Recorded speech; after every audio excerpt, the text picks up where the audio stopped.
Good morning. My name is Brett Paternoster. I don't want to use the microphone, but we're told to catch it in the recording. We'll need it.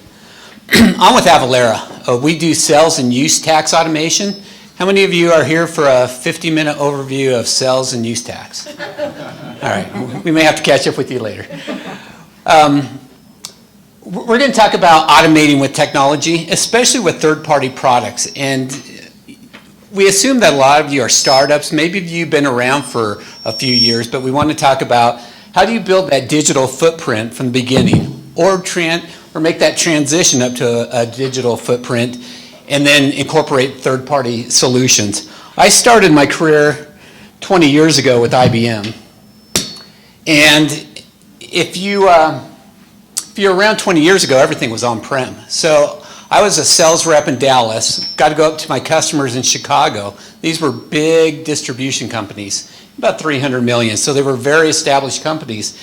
But I'd never seen one of these before. We'd always talked about it. We were selling servers, printers like crazy.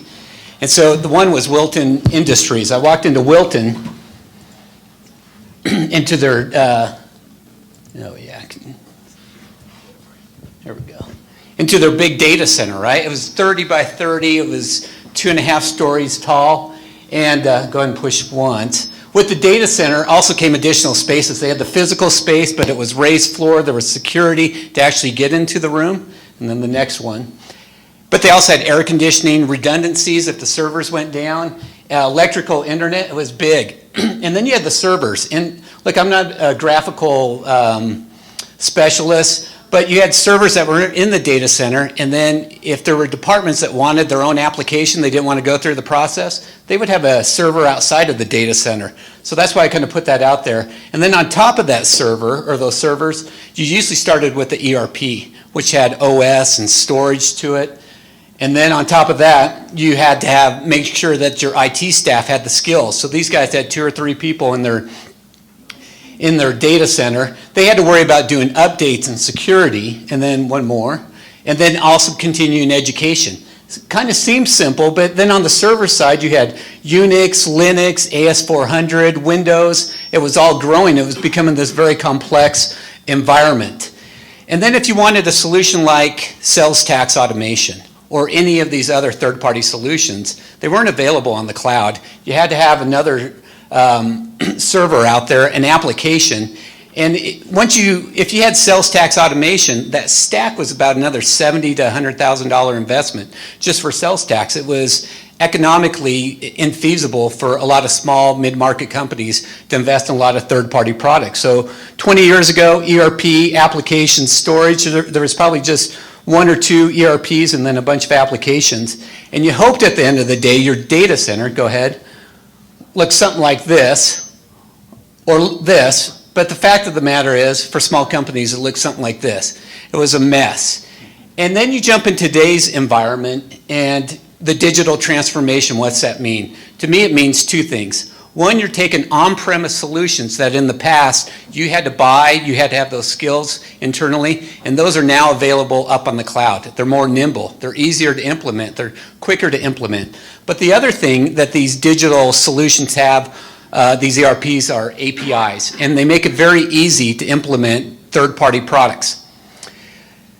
That's a great strategy, but if you got a legacy data center, and you're an enterprise customer, you're kind of behind on building this enterprise, this digital footprint. Startups, it's a lot easier to build that digital footprint, and it's easier to start it off at the beginning with that digital footprint.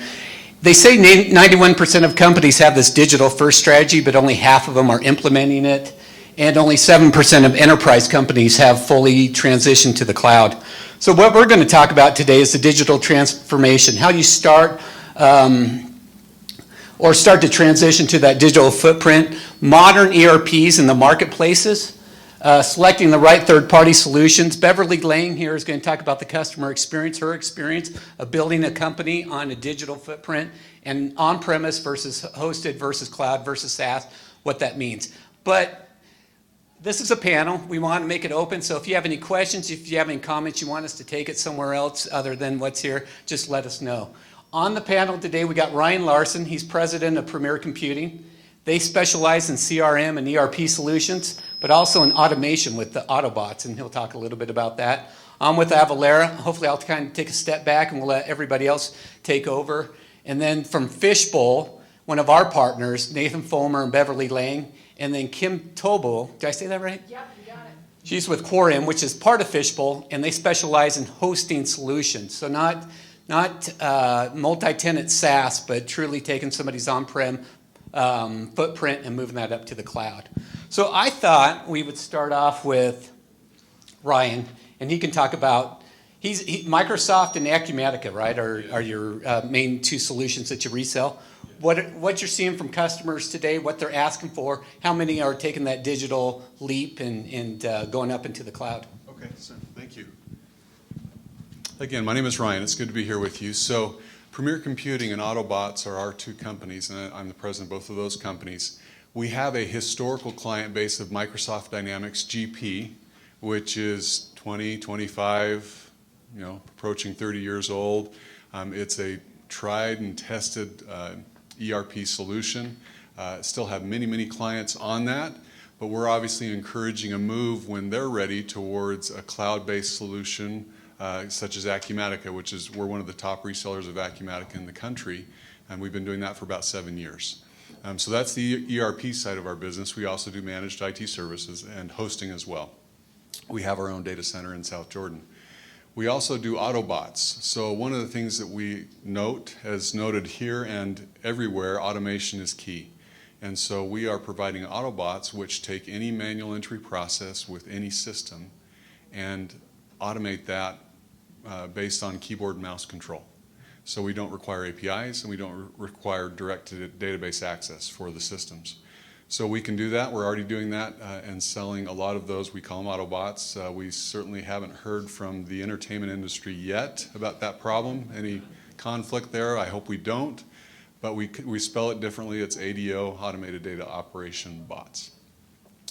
What we're seeing, and just a quick question if I can ask, how many of you have come from aspects of your career or companies that you've worked for where it has been an attempt to get one solution that does most, if not everything for you? Like it's one vendor, it's one provider. Have any of you experienced that with previous employers or previous positions you've held, by raise of hands at all?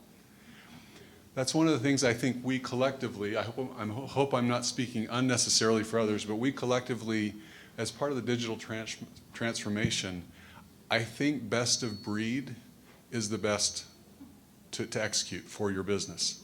So you can look for the solutions, whether it be finance or inventory or office or whatever the case may be, whatever applications are necessary, tax, okay? And you can utilize those best of breed solutions simply because integration and automation is happening in a large scale. And it makes it so that no longer, in my opinion, do we need to have one or two vendors or solutions specific to a vendor that provide as the best that they can for many aspects of our business. I think we're free, and we should feel free to go out and find what's best in all of those areas for our business. And that's how we approach the work with our clients. And what are you seeing from your clients? How many of them are moving up to the cloud? How many are trying to Band-Aid Great Plains? Band-Aiding Great Plains, yes. So Great Plains, like I said, it's proven, it's tried, it's tested, it does what it should do. We as a company are encouraging movement to the cloud for many reasons, okay? Most are hesitant because some of it has to do with pricing. So for example, Great Plains, if you have Great Plains on a perpetual licensing model, you've got an upfront cost that was already taken account of years and years ago, and you're paying a maintenance fee for a certain number of users. We service mid-market companies, medium-sized businesses, so a lot of those folks have licensing or maintenance fees that are a few $1,000s a year, maybe 5, maybe 10. Some of the higher ones are at 10, and that's about it. So what we're finding is transition, we have to not only, because we really can't approach it with price, we've got to demonstrate to them that the value to invest in a cloud-based solution, with potentially additional solutions like Avalara coming to the table is well worth their effort. It's well worth the cash that they're spending. And like Gary Crittenden said, it's well worth even taking on debt at this point in time because it's likely that that debt's going to be cheaper in the future. So it's a value prop, not just a price position. Because if we go in on price, oftentimes we can't meet the $2,000 a year mark for a GP renewal, right? But cloud-based technology, like we all offer, is something that we want to promote because it enables, it's newer technology that enables integrations, it enables more automations, and it certainly becomes best of breed. It's much more secure. In fact, I came from the healthcare world previous to Premier and Autobots. I started a healthcare software company. And it was the most difficult thing to encourage hospitals to realize that their data was safer in a data center than on site, in their data center with their staff. And we had to encourage them to realize why. It was because of employees, access, things like that. They may not have had the SOC 2 compliant facilities for their data. And so one of the toughest things that we had to do historically was, believe me, trust me, here's why your data is safer in a data center than it is on campus with your hospital. And that's even going to HCA, one of the largest hospital corporations in the country. And we convinced that, well, I don't know if convinced is the right word, we encourage them to realize that, right? It's the same way with our businesses, sometimes with our clients. Sometimes they think that that server sitting under the table or sitting in a server room at their location, it's possession, it's presence. The data is right there. I can see it. Sorry, I'm going to speak in the mic. The data is there. I know it's there. It's got to be safe because I got locks on the doors, right? And as good as their IT staff are, and they are, there's some really good IT staff out there, the data isn't as safe there as it would be in a data center. Okay, so that's one of the things we encourage them to realize and recognize. Going to the cloud, it's a better solution. It's more mobile. Okay, it's more accessible, but it's also safer. And it gives more opportunity for expansion and best of breed approach. Thanks. That's great. Any questions? Yeah, any questions? How many of you are running your companies on QuickBooks today? Just a few. What other ERPs do you guys use, or do you jump in there? NetSuite. What did you start off with? Was it QuickBooks? QuickBooks. And then took the jump up to NetSuite. Do you guys know what you're using, Troy? We use McCullough. It's an ECI solution. It's a more custom system. Yeah, more one of the older ERP. You best do manufacturing? Yep. Anybody else? Cole? NetSuite. What'd you start off at? NetSuite. Oh, you did. So you just took the big leap. Beverly here is just joined Fishbowl. But she's been a long time Avalara customer, or partner, sorry. Customer and partner. We'll need you on the microphone. I get you. Oh, yeah. Either one. Just you flick up. Yeah, I've been a customer and a partner for almost 20 years. So I had a friend that we used to work together at another ERP solution, the old manufacturing distribution legacy called International Business Systems. He left, he bought a retail store. It was bases loaded out of California, $1.7 million in sales. Jumped up to QuickBooks, and now he has 23 applications. I said, Dan, would you like to come join us? He's in Hawaii, so he's not able to. But Kim said she had the same experience, or Beverly says she had the same experience. So we thought it'd be good for Beverly to talk a little bit about QuickBooks, but third-party solutions in general and what she sees from her customers. So, like you said, my name is Beverly, and I'm with Fishbowl, but I only started with Fishbowl about, 45 days ago, 1st of August? They actually acquired my company. So before that, I was the owner of Diversified Business Solutions. I am a QuickBooks reseller, and I was hesitant to move to the cloud. I was old school. I liked my pen and paper. I liked having my server in my office, and finally bit the bullet and did it and was able to grow my company 578% in the first year by adding third-party solutions like Avalara for sales tax, Bill.com, and moving and growing. The next 3 years, I averaged about 300% growth, which is now why I was acquired by Fishbowl. So being in the industry, I know firsthand what it's like to not want to move to the cloud, to be skittish, to be scared But the flexibility that it gives you and the sustainability and the ability to grow, especially in the times we're in now with COVID and everyone being at home and needing to work from home, it's a no-brainer. What you're going to save in being able to implement and add those third-party apps are going to keep people from having to move to a NetSuite and incurring those costs. We can, be competitive with NetSuite. I bring a ton of people off of NetSuite because of the amount of money that it takes to maintain that and to renew those licenses. And we put them back on QuickBooks with a couple of third-party apps, and they're up and running, and they're paying a fraction of what they were paying on NetSuite or Sage 100 or Sage 300 or any of those bigger platforms. So Fishbowl is a great third-party application that we utilize in our industry, and it allows us to handle inventory at a more complex level than what QuickBooks allows you to do independently. They have a great product that is both desktop, and then they also have FBO, which is Fishbowl Online, which is in the cloud, so that you have that ability to have that connectivity to your QuickBooks Online and still be able to have all of the bells and whistles that you would have with the desktop product. We also have Quarium, which Kim will talk to here in just a second, but Quarium is a great hosting provider that will allow you to put all of those third-party apps in one location so that you know that you have security, there's not going to be any data breaches, that everything is secure, but it's all in one location so you can work from anywhere in the world. Any questions for Beverly? Her experience? Thanks. We'll come back to that. So how many of you are evaluating or looking at third-party solutions, trying to figure out how you grow your company as a CFO and what's your needs right now? What are some of the things you're looking at? Well, this isn't a kiss up, but we're getting killed on sales tax. Oh, yeah. But we have manufacturing solutions. We have custom software solutions that they handle our niche manufacturing need, but we have to find an ERP that's going to match up to that. And that there's limited options.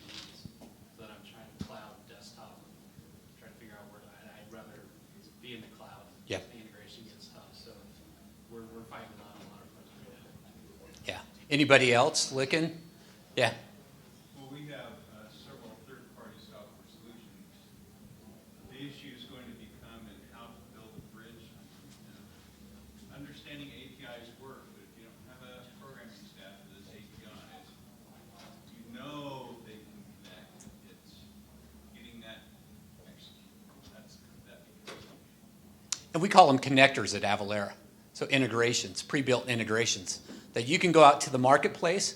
NetSuite has a marketplace, QuickBooks, Microsoft, SAP, Oracle. They got, and you pull them up, there's like 130, maybe 150 vendors.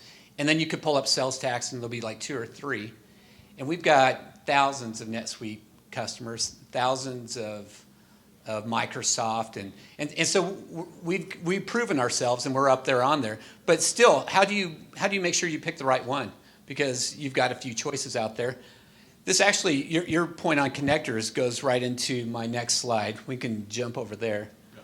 Yeah. Avalara, that's what we call our moat. It's 1,000 pre-built, verified connectors. We connect in with ERP vendors, e-commerce vendors, point of sale. What happens if you've got multiple e-commerce solutions e-commerce solutions or multiple ERPs? That's very common as companies do acquisitions. They go, hey, we're eventually going to get everybody onto NetSuite or SAP. It takes years. We've got integrations with Macola.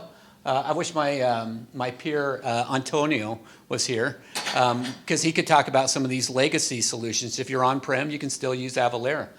But my thought is when you're on QuickBooks, NetSuite, any of these solutions, as you move up, as you have to switch ERPs, QuickBooks is great, but I don't think it's international. I think that's one of the challenges a lot of companies face, and so they'll jump up to NetSuite. It is international, but that's one of the things that we Yeah, I rolled out to 65 countries with QuickBooks Enterprise. Yeah. In 65 countries using third-party apps, and they're all on the same hosted environment ecosystem. Yeah. No, and so I think that's part of the thought is as you pick these third-party solutions, which ones are going to be proven that you don't have to worry about? And what we found is that if we've got a pre-built connector, either through the vendor or Avalara has built it, those customers have 80% fewer issues than those that have to go build out the API. Now, we still have an API solution. Somebody could go download it. If you built your own ERP and your boss is saying, hey, we got to keep on running this. This is cheaper.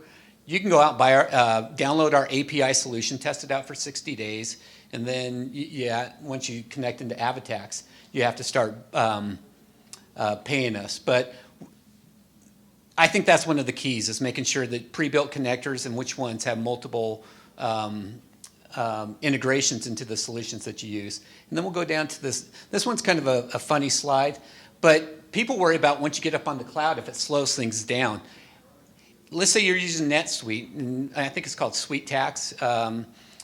It will reach out to Avatax, ask for the right sales tax rate. Now that seems simple, right? State of Utah, I think, is one kind of flat sales tax, I think. Idaho is 6%. Oregon, no sales tax. That's pretty easy. But what we've seen in the last few years, especially with COVID last year, companies are selling more online, and they're getting economic nexus is what it's called. And so before they'd have to file in 4 or 5 states.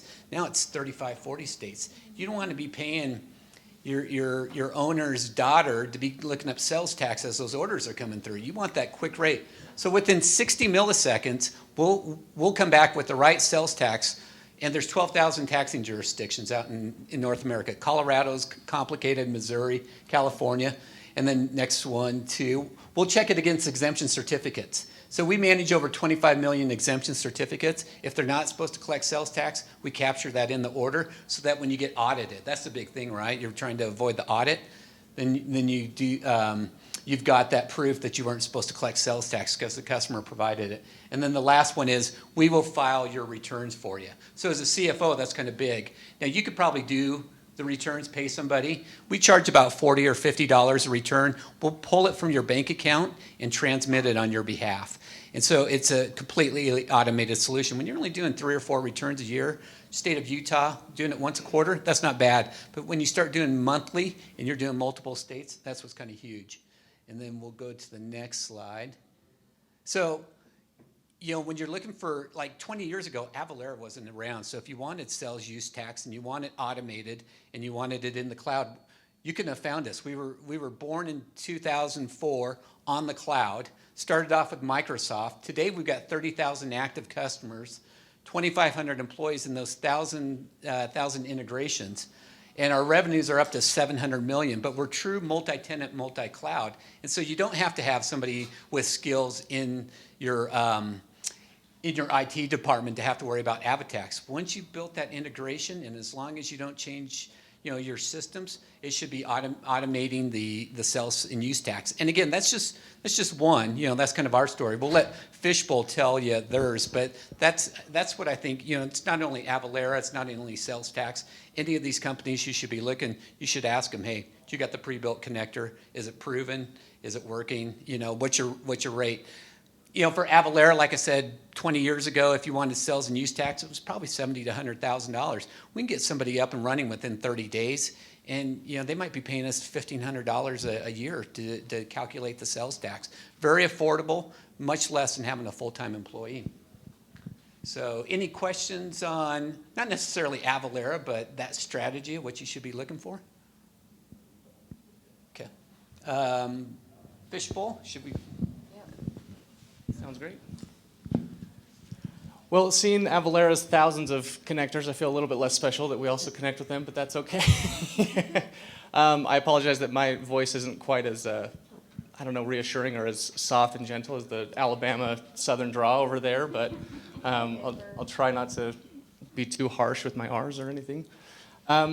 Anyway, so Fishbowl, just really quickly, background on Fishbowl. The reason it's called Fishbowl, so it's an inventory management and warehouse solution.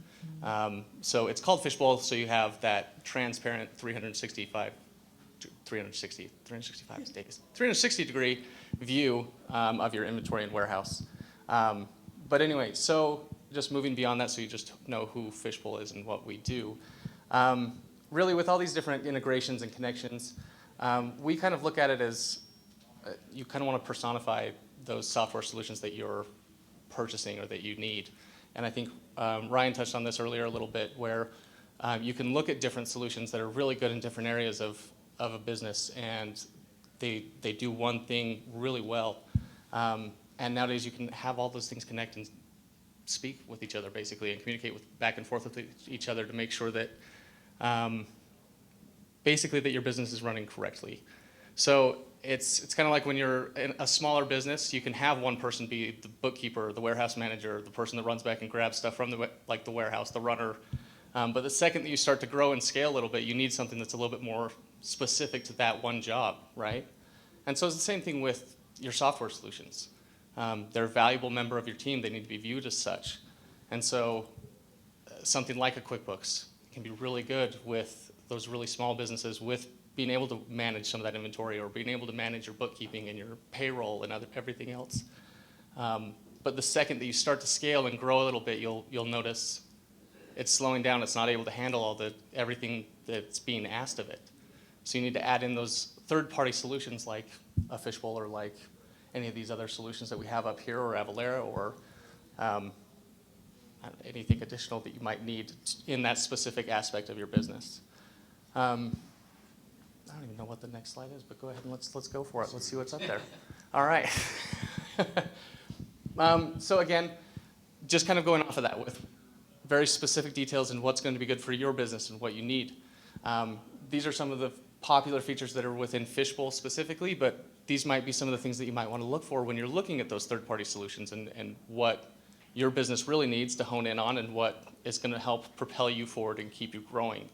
And again, with Fishbowl, our whole pitch basically is we keep people on QuickBooks longer, because they don't need to move up to a custom ERP or need to move up to a NetSuite that's more expensive.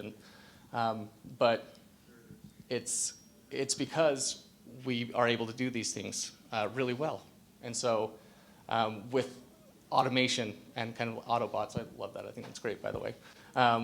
With automating these things and making them more, just more functional and more applicable to your business. So any questions on that? I feel like I'm not sure what you guys expected to get from this breakout, basically. I don't know if you even knew what you were going to get from this breakout, but is there anything that you have questions on? Maybe can you go into more detail about the automation you guys offer? Yeah, absolutely. So like I mentioned before, so a lot of a large industry that we work in is the manufacturing industry. And so with those automated work orders and build to order, basically, right? So it's, instead of taking something and having to pass it through the, paper chain or Excel spreadsheet or anything like that, we can see in your warehouse, hey, we're running low on this stock, we need to order more. And so it'll automatically generate that purchase order from your preferred vendor. Or if you want to have a certain amount in stock, pre-built, already ready to go, you can see, okay, we've hit that minimum level. We need to start creating these to backfill, basically, back order the things that you need in stock. Does that make sense? Yeah. With Fishbowl, with the shipping environment we have in the world right now, it's just crazy. And trying to get those invoices for shipping and freight, I mean, it takes 3 months. Do you have a way to estimate those costs to add that in when you're? I'm going to take this one if you don't mind. Your voice is much preferred, so yes, No, that's please. okay. We absolutely do. So what you have is the ability to go in and put your estimated cost in. That'll push over to whatever system you're in for accounting purposes. It's going to put it in a shipping accrual account, which is basically just estimating that shipping. Then we have what's called a reconciled feature, which allows you, once you get that invoice in, you can go back into that sales order and actually update either the sales order or the purchase order with the accurate shipping dollar amount. And then you have the ability to determine whether or not you want that shipping cost to be allocated across all of the inventory on that PO or on that sales order, or if you want to just simply have it hit the bottom line as a shipping expense. So we do automate that for you as well. Thanks, Beverly. Does that answer your question? Yeah. Great. Okay, go ahead. So you guys are full-time in IT. Do you have perspectives on robotic process automation? That's a big That sounds like- theme. Sounds like a Ryan question. Yeah, so that's what we do. So Autobots runs on an RPA platform. And each Autobot, it's just a software utility. It's a software program that's created to do something specific. So for example, in a financial system, you have accounts payable. We've written Autobots that will read a folder for invoices coming in that are digitized. We can digitize them or read them, or whatever the fax comes in or whatever the case is. The RPA platform enables the read of those invoices coming in, the assignment of values from those invoices into, or those invoices from the vendors into our payable system. And then there's a pause there because sometimes those need to be approved by employees, personnel. So we can also pause the RPA process to wait for approval in the queue, and then continue the process once the approval is given. Invoices or payments can then be sent out via ACH or whatnot.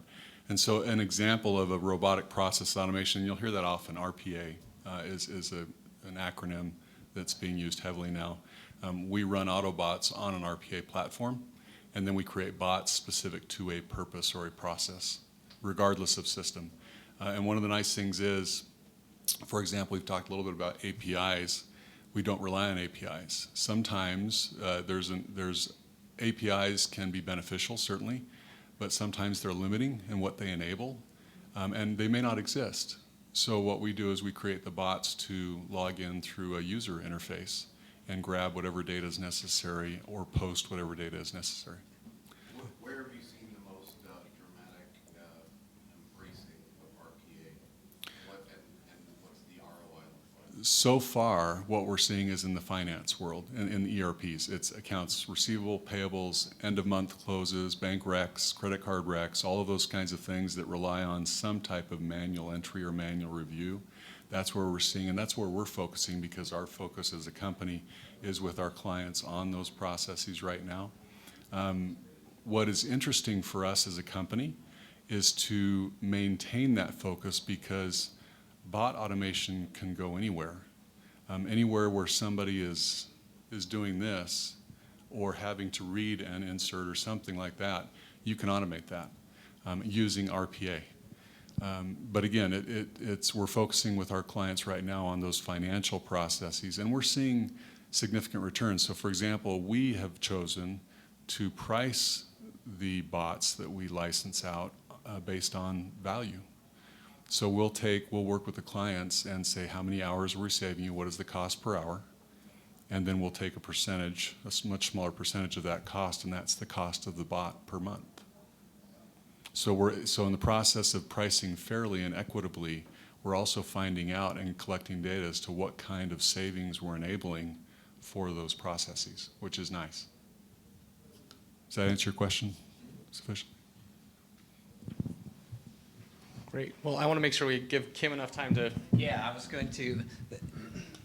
I think the three things I want to hit upon is making sure that, as a CFO, you're considering an ERP that is nimble, quick, APIs, third-party solutions to help you grow. But the last thing maybe to consider is whether you're going to have an on-prem environment, a cloud environment, a private cloud environment, public cloud multi-tenant. And the fact of the matter is, I think you'll have a combination of all of them. Kim works with companies that are looking to take their on-prem environment, move it up to the cloud. She can talk a little bit about that. Yep, absolutely. Autobots, what? I am not working, cool, that is so cool. That is speaking to my childhood right there. So these are some questions that when I'm working with potential clients who are contemplating either going with QuickBooks Online or wanting to keep their desktop version of QuickBooks, these are questions that we kind of go through and we talk about. So I work for Aquarium, which is a sister company of Fishbowl. So it's like aquarium, ba-boom. Okay, yeah. No, it's fine. It's fine. People are like, what? It's fine. So Aquarium actually started because of Beverly. She came to our IT staff and said, I love that you all can host Fishbowl and QuickBooks. Why can't I send you my clients that just need hosting for QuickBooks? So that's what I do. That's the side of the company that I run. And these are specifically people that have looked at QuickBooks Online and said, that's not enough functionality for me. I need to keep my enterprise solution. I want to keep my desktop version, but I need access to it from all over. And especially with COVID, when we have, like us at Fishbowl, we have employees who live in Alaska, who live in Alabama.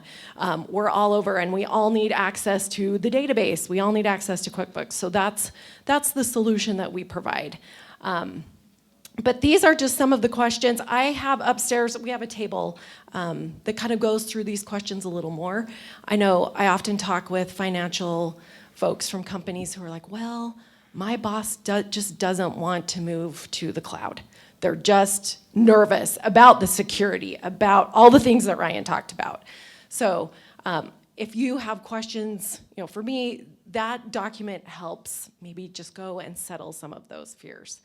Our solution, we provide for people that are like Beverly. When she was running her business, she had lots of clients and she needed to get into their QuickBooks fast, in and out. And oftentimes with some of the other providers, she would have to call the hosting provider on the phone, get her client on the phone, and speak with each of them and say, I'm Beverly, I have access, it's okay. We have a solution, a dashboard that allows financial people, QSPs, to go into each of their servers for all of their clients and just go in and out really fast. So that's helped people grow their businesses, especially, I have clients that are accountants on the side, and so they enjoy being able to just get in and out really fast. Any questions? You all, hosting is hosting, right? So, awesome. Hosting is not hosting, though, Kim. Quarium is above most hosting providers. So as an end user, I just wanted to plug Quarium because I do believe it's one of the top hosting providers out there.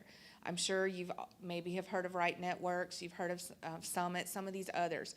What I don't like about those as an end user is you get a scaled down version if you go through into it. Now, we do a lot of QuickBooks hosting, but we're not limited to QuickBooks.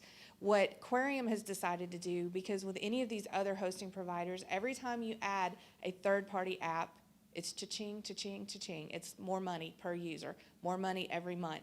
What we did was bundled in the first 5 products. So you're going to get whatever accounting software or your main software, plus the ability to add 5 more third-party apps without getting hit in your pocket every single time you turn around. The platform and user experience is, in my opinion, above none, because like she said, I can log in, I can see what they have, I can see their documents, I can see their scan files, I can see everything. And instead of having to log out and log into the next customer, I can just drop down and go to the next. So the hosting, to me, is not just hosting. I think we're the best.